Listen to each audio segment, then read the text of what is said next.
থেকে দেখতে পাচ্ছেন নো ইওর রেজিস্ট্রেশন।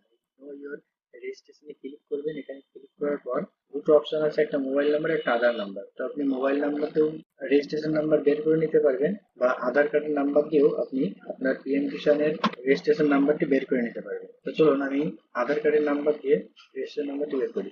তো আমি এখানে আধার কার্ডের নাম্বারটি লিখছি এবং আধার নাম্বার দেওয়ার পরে ডান দিকে দেখতে পাচ্ছেন ক্যাপচা কোড। এই ক্যাপচা কোডটি এখানে ঠিকঠাকভাবে লিখবেন।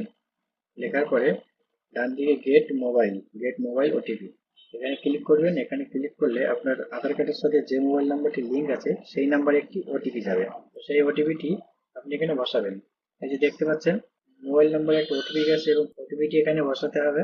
তো মোবাইল থেকে ওটিপিটি নিয়ে আপনি এখানে বসাবেন। এখানে বসানোর পরে ডান দিকে দেখতে পাচ্ছেন গেট ডিটেলস, এই গেট ডিটেলসে ক্লিক করবেন।